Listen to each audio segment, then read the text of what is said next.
आंबेडकरी जनतेना, बौद्ध उपासक उपासिकांना या ठिकाणावर आम्ही आव्हान करू इच्छितोय की 8 जानेवारी 2024 रोजी जागतिक पंचरंगी धम्मध्वज दिन असल्या कारणाने पंचरंगी धम्मध्वजाच्या सन्मानार्थ श्रामणेर प्रशिक्षण केंद्र कुरगावपासून 144 फूट लांब असलेला पंचरंगी महाधम्मध्वजाची महाधम्मपद यात्रा ढोल ताशांच्या गजरामध्ये कुरगावपासून पासदगाव मार्ग, नेरली फाटा, भावसार चौक, तरोडा नाक्यापासून राज कॉर्नर मार्गे महात्मा ज्योतिबा फुले पुतळा, तसेच नियोजित तथागत भगवान बुद्धांच्या पुतळ्याच्या जागेपासून शिवाजीनगर मार्गे कला मंदिर, शिवाजी महाराजांच्या पुतळ्यापासून बोधिसत्व डॉक्टर बाबासाहेब आंबेडकरांच्या पुतळ्याजवळ पंचरंगी महाधम्मध्वज महापद यात्रेचा समारोप होणार आहे। 1880ला श्रीलंका देशामध्ये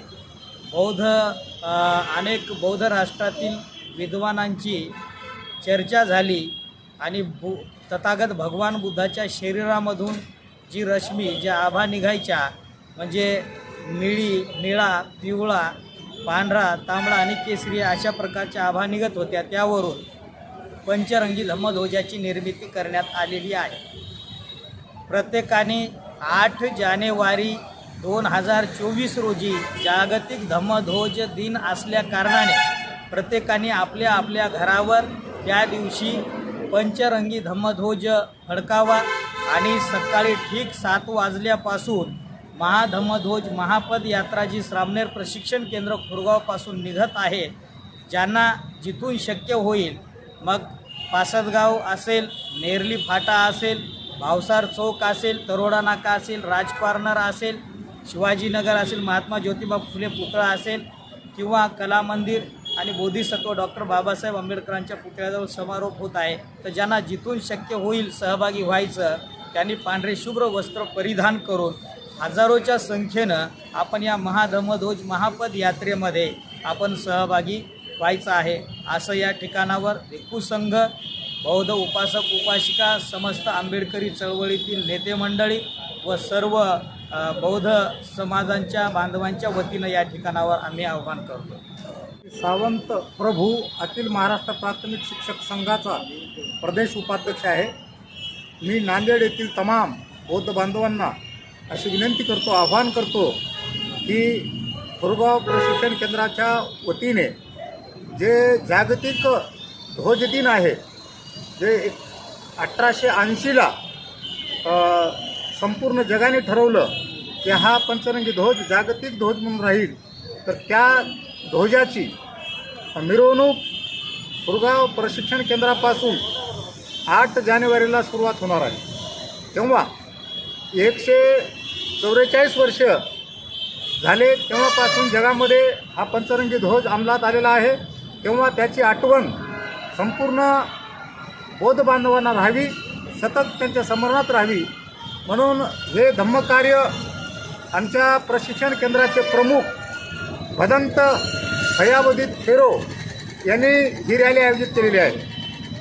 तमाम बौद्ध बांधवांना मी असे आवाहन करतो की त्यांनी 8 जानेवारीला सहभागी व्हावे असे मी आवाहन करतो। जय भीम।